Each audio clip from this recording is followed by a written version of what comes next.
Di depan gue saat ini adalah paket dari DJI Osmo Pocket 3. Yes, kalian nggak salah dengar. Dimana di tahun 2026 ini orang-orang itu lagi sibuk nge-unboxing DJI Osmo Pocket 4 yang harganya mulai dari 8 jutaan, dan justru gue lebih memilih buat nebus si kakaknya ini. Alasannya sangat sederhana sekali ya sebenarnya ya, karena gue berhasil dapetin Pocket 3 ini di harga yang cuma 5,2 juta aja. Gila sih, selisihnya itu hampir 3 jutaan dibandingkan Pocket 4 yang versi basicnya. So langsung aja kita lihat apa aja yang bakal kita dapetin dalam box yang satu ini di harga 5 jutaan ini. Langsung aja kita mulai, dan ini adalah videonya. Silahkan.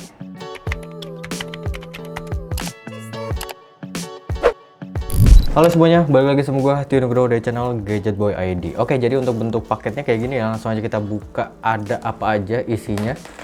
Kurang lebih ini paketnya lumayan secure ya, dia di bubble wrap hitam kayak gini. Ini harusnya sih produknya aman, tapi gue belum tahu. Mari kita sama-sama cari tahu isinya. So ini adalah bentuk dari boxnya ya, kurang lebih kayak gini. Dia ada plastiknya lagi, ini ada garansinya dari TAM gitu.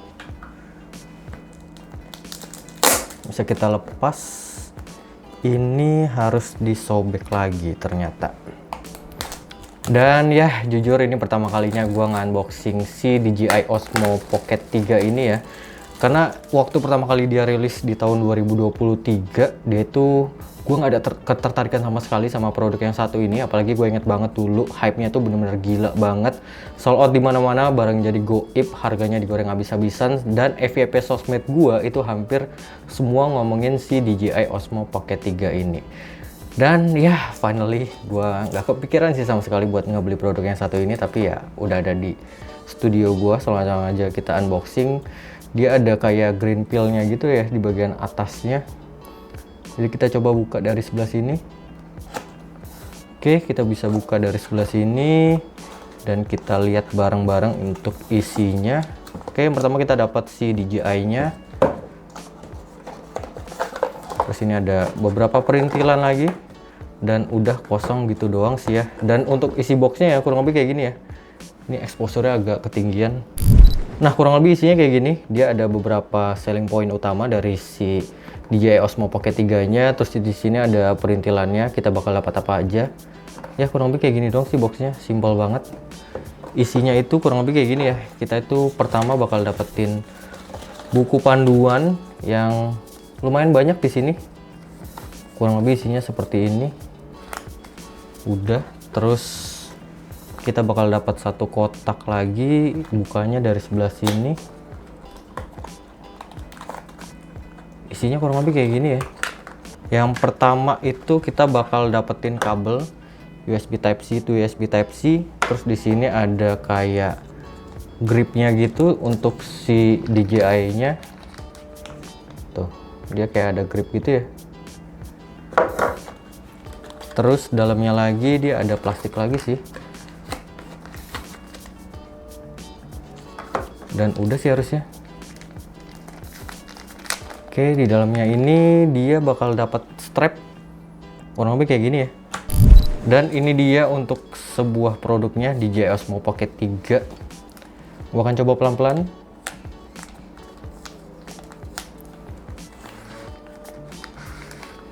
Oke, kurang lebih isinya itu seperti ini ya guys ya. Cakep banget sih. Ini bener-bener solid banget, premium banget. Dia kayak ada apa ya, karetnya gitu modelnya untuk si case-nya ini. Kita coba buka sedikit. Wow, nice banget. Bentuknya kecil sih. Tuh, desainnya ramping banget. Ini seukuran tangan gue cuma segini doang. Cakep banget, asli. Terus di sini ada ini ya. Kayak gini sih untuk lensanya, cuman sayangnya di sini gue beli yang paket basic ya, jadi bukan yang kreator combo, jadi paketnya cuma segini aja. Ya kurang lebih kayak gini, sama di sini bakal dapat garansi distributor resmi ini dari TAM.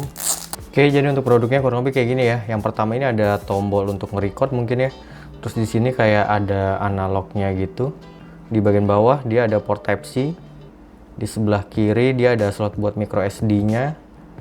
Terus dia ada tulisan pocket 3-nya, di bagian belakang ini kayak ada gripnya gitu ya, jadi kita enak gitu buat megang kayak gini. Terus gua akan coba aja ngelepas si layarnya. Oke, kita coba setup pertama kali. Ada tulisan DJI. Oke, dia langsung connect harusnya ya. Di sini ada tulisannya, settingnya kita English dulu. Terus di sini gua scan barcode pertama kalinya. Kurang lebih settingannya bakal seperti ini. Itu harus diarahin untuk ngedownload aplikasinya. Oke, jadi sambil nunggu downloadnya ini ternyata lama ya, sekitar 3 menit 30 detik lagi. Gua akan coba ngebahas sedikit untuk di bagian ininya. Gua nggak tahu ini apa nih ya. Harusnya sih bukan powerbank ya, soalnya ini paket basic. Ini kayaknya cuma bagian gripnya doang. Jadi tinggal ditambahin kayak gini mungkin ya. Kayak gini, oke, gitu doang. Kayak ada plastiknya gitu. Bisa dilepas pastinya. Dan udah sih. Ini kalau mau ngelepas tinggal dipencet kayak gini aja di bagian sininya. Nah, dia ngelepasnya kayak gitu. Ini kayak ada capitannya sebelah sini ya. Ini buat screw untuk ke tripod ya. Dan di bagian belakangnya dia ada port Type-C-nya. Mungkin ini buat mikrofon eksternal gitu ya. Soalnya dia nggak ada slot lagi, cuman itu doang. Dia nggak ngunci nih.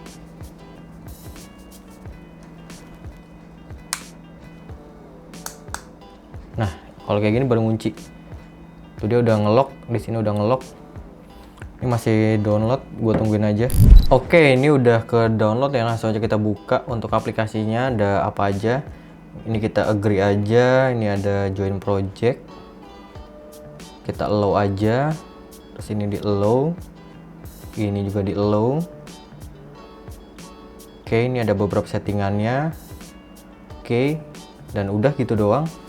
Di pocket 3-nya dia mungkin harus kita slide kayak gini ya. Ini udah ke download, tinggal kita connect aja. Dia udah ngebaca si sistemnya. Oke, ini langsung aja kita login. Udah gua register juga untuk emailnya. Oke, login sukses. Save, aktivasi. Dia loading gitu ya. Oke, kalau yang ini kita close aja. Kuesioner gitu dia. Start shooting. Join. No SD card. Harusnya kita masukin SD cardnya dulu ya. Oke, langsung masuk. Jadi dia tampilan dari si kameranya ya. Jadi kita bisa mirroring itu dari handphone. Kurang lebih kayak gini. Dan langsung aja kita akan coba untuk ngasih lihat beberapa settingan yang ada di kameranya ya. Dia ada untuk keterangan SSD-nya, SD card-nya maksudnya. Terus ini untuk face auto detect gitu, terus dynamic framing sama spin shot. Kita close-nya mungkin dari sebelah sini. Terus ini ada modenya ya. Di sini ada video, ada foto, terus ada panorama, terus ada low light, ada slow motion dan time lapse. Ini juga bisa ngambil foto ya. Gua akan coba ngambil foto.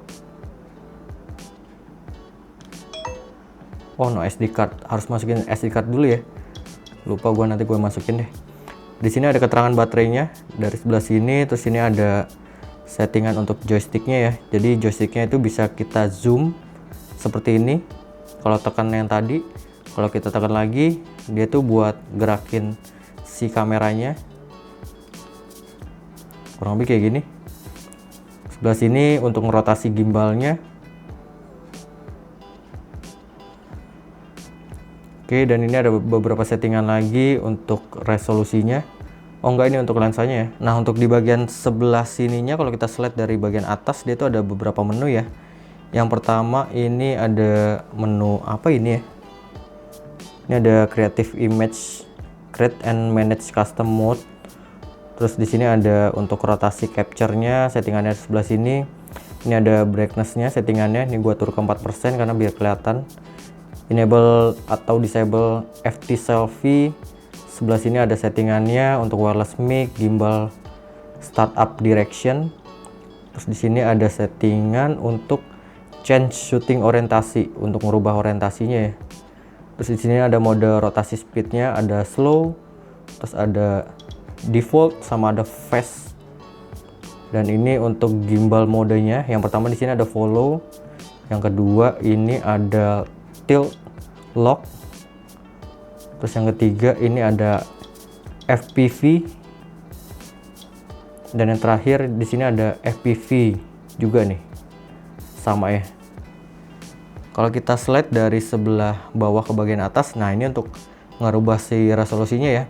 Untuk yang 1080p dia bisa di 60 fps, untuk yang 2K nya dia bisa di 60 fps juga, dan 4K nya dia di 60 fps juga. Nah yang ngebedain untuk si ininya ya daripada Pocket 4 itu adalah di bagian slow mo nya.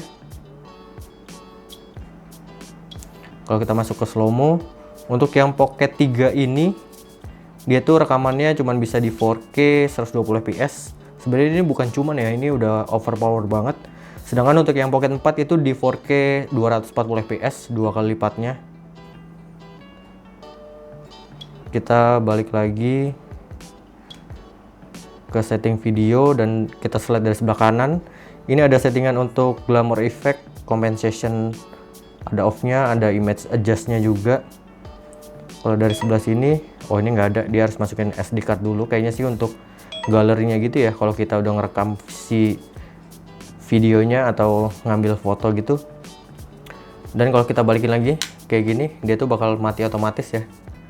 Tuh, kalau mau nyalain tinggal kayak gini aja sih, simple banget. Kalau mau ngerubah ke landscape harusnya sih kayak gini ya.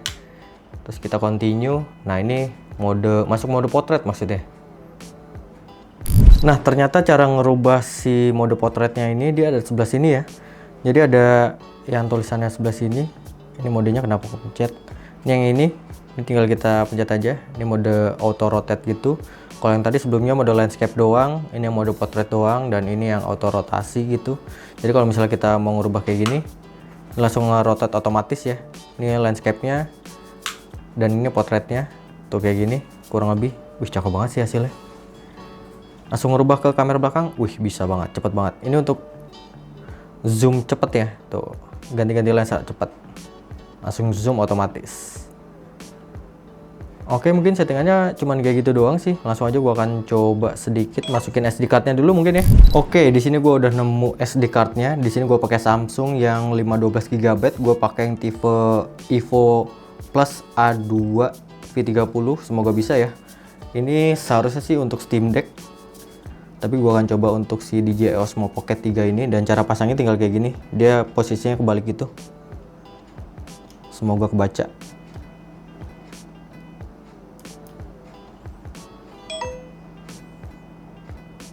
Oke, sistem format not supported, format and try again. Harus format dulu nih. Nah, yang satu ini gue coba pakai SanDisk Extreme. Untuk tipenya sama ya, yang A2 V30, ini yang 256 GB. Ini gue pakai buat GoPro gue. Harusnya sih formatnya sesuai ya, nggak perlu ngeformat lagi untuk datanya. Dan ternyata dia masih nggak support ya. Ini harus diformat dulu untuk supportnya ya. Oke, jadi ini gue berhasil ngeformat ya, dan caranya itu kalian slide dari sebelah sini, masuk setting. Ternyata ini settingannya ada banyak banget yang bisa kita pilih. Sayangnya ini nggak bisa, dia harus touchscreen gitu. Sini ada settingannya banyak banget tuh. Ada OTG connection, wireless connection, gimbal kalibrasi, joystick speed, video compression, sound, reference line, anti flicker, time code, ada naming management. Terus ada screen off when recording, password, auto power off, LED kalau mati ini ada sebelah sini. Dia kalau hijau berarti tandanya si SD cardnya udah aktif ya. Kalau merah tadi tandanya SD cardnya perlu diformat lagi. Terus ini ada continue last live streaming, ada language, ada format, ada factory reset sama device info, dan terakhir ada compliance info. Nah untuk ngeformatnya dari sebelah sini ya. Jadi kalau SD card kalian itu nggak ada tulisan kayak tadi gitu, maksudnya nggak butuh diformat, dia tuh harus masuk ke sebelah sini dan ngeformat, tinggal geser kayak gini aja, dia tuh bakal ngeformat si SD cardnya sesuai sama kapabilitas dari si DJI Osmo Pocket 3 ini. Oke, kalau udah selesai ada tulisannya kayak gitu. Jadi dia udah langsung bisa direkam ya. Tuh dia ada keterangannya. Tersisa 6 jam 17 menit lagi. Nah, ini udah bisa dipakai. Oke, cakep banget sih. Kalau matiin kayak gini, dia ada beberapa shortcut juga di tombol-tombolnya. Misalnya langsung mau ngerekam. Nah, klik sekali aja dia langsung ngerubah orientasinya. Kalau klik sekali dia nggak ada keterangannya. Kalau klik 2 kali dia ada keterangannya gimbal recenter. Kalau klik 3 kali dia ngerubah rotasinya dari kamera belakang ke kamera depan. Tuh kayak gini. Dan cara ngubah ke landscape harusnya sih bisa ya. Nah, kurang lebih kayak gini sih kalau mau ngerubah ke landscape. Kalau mau ke potret tinggal kayak gini aja dan harus pencet langsung continue. Nah, ini buat sosmedan bisa langsung kayak gini ya. Oh ya, di sini gue lupa satu hal, ternyata kalau kita slide dari sebelah sini, kalau kita geser sedikit, ini kan ada mode pro-nya ya. Nah, ternyata kita bisa tekan kayak gini. Ini ada mode exposure-nya, kita bisa atur dari 50 sampai 6400, bisa manual juga kayak gini, kurang lebih settingannya. Ini gue pilih auto aja. Terus untuk white balance-nya juga bisa kita atur untuk manual atau auto white balance. Ini kita bisa atur dari sini, dari 4500 sampai ya sampai banyak lah pokoknya. Ini gue setting ke auto aja. Terus ada glamour effect, ada colornya juga, kita bisa setting ke HLG. Ini mode ininya ya, flat profile-nya gitu, jadi kita bisa color grading lagi nanti. Terus untuk di lock-nya juga kita bisa atur dari sebelah sini, udah 10 bit juga maksudnya. Kita normalin lagi. Untuk focus mode-nya juga kita bisa atur sini, mau continue, product showcase atau single. Untuk manual untuk autonya sih continuous ya.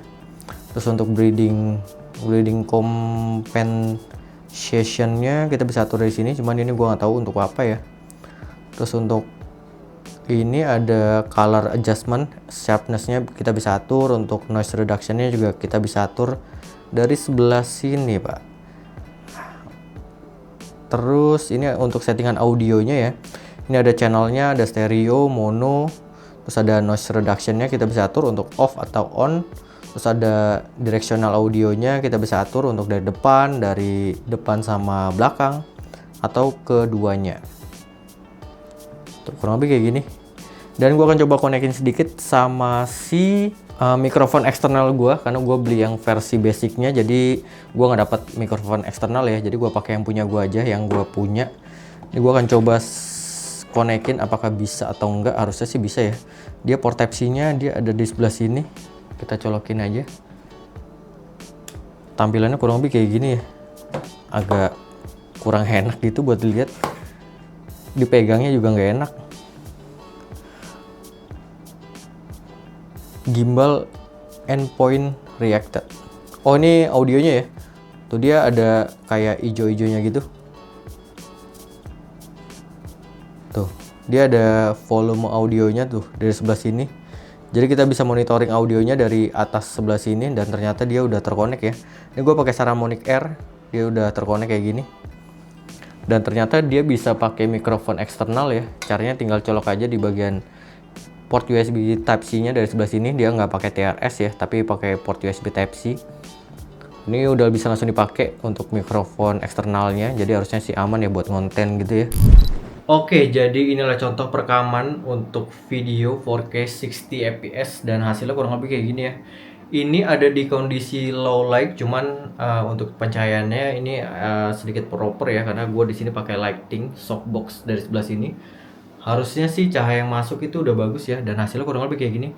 Ini gue pakai face detection-nya gitu ya, jadi dia bakal ngikutin muka gue. Kalau gue geser sebelah sini, dia bakal ngikutin. Pergerakannya cepet banget. Gokil juga nih ya. Kecil-kecil cabai rawit.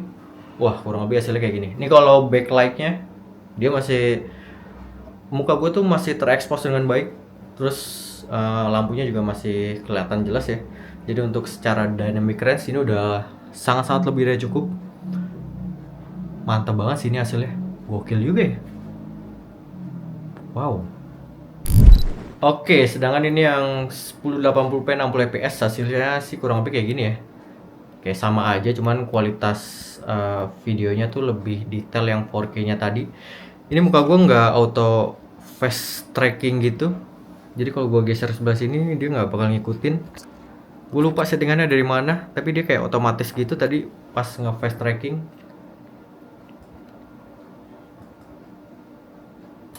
Nah, harus ditekan 2 kali untuk si joysticknya ya. Jadi dia bakal otomatis nge-tracking muka gue. Dan hasilnya kayak gini. Tuh, dia bakal ngikutin. Kalau gue geser tiba-tiba ke sini. Hop, geser sini. Sini. Sini. Wah, cepet banget. Gila, gak nyangka gue. Wah, bagus ini. Bahahaha. Bahahaha. Bahaha. Dan kurang lebih hasilnya seperti ini. Kalau kalian ada pertanyaan boleh banget tambahin di kolom komentar di bawah ya guys ya. Thank you.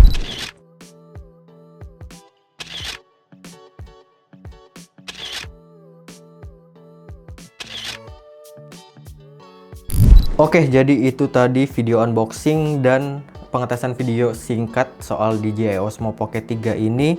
Menurut gue dengan harga yang jadi 5,2 juta, kondisi baru, rasanya value for money banget. Kita bisa save duit 3 jutaan dan itu duit yang nggak kecil sama sekali. Dan gue rasa upgrade ke Pocket 4 juga nggak terlalu signifikan ya. Kalian bisa lihat sendiri tabelnya di sini, dan buat kalian yang kebutuhannya mungkin untuk vlogging, traveling, konten di sosmed, yang pengen efisiensi anggaran, dan yang pengen ringkas buat dibawa-bawa, gua rasa Pocket 3 ini tuh masih worth it dan menarik banget buat 3 tahun ke depan atau 4 tahun ke depan. Itu masih worth it banget untuk si Pocket 3 ini. Dan nanti kedepannya juga gua akan beli aksesoris pendukung lainnya ya buat si Pocket 3 ini, karena buat yang versi basic ini yang gue beli ini, itu paket pembeliannya tuh nggak selengkap versi yang kreator combo. Dan mungkin segitu aja video gue kali ini soal si Pocket 3 ini. Ini asli cakep banget sih, gue nggak sabar buat nyobain, buat nge-explore lebih jauh ya. Sorry banget kalau mungkin ada misinformasi atau mungkin kalian ada pertanyaan soal Pocket 3 ini mumpung gue lagi megang produknya. Nanti mungkin bakal gue bikin short video aja buat jawabin beberapa pertanyaan kalian. So, kalau kalian tertarik sama Pocket 3 ini, yang gue jual, yang gue beli saat ini tuh sayangnya udah sold out ya. Tapi mungkin gue akan kasih beberapa referensi gue yang gue tahu dan harganya tuh lagi miring. Kalian bisa cek aja di bawah sini. Dan ya segitu aja, gue udah cabut. Sampai ketemu lagi di video selanjutnya. Bye bye guys.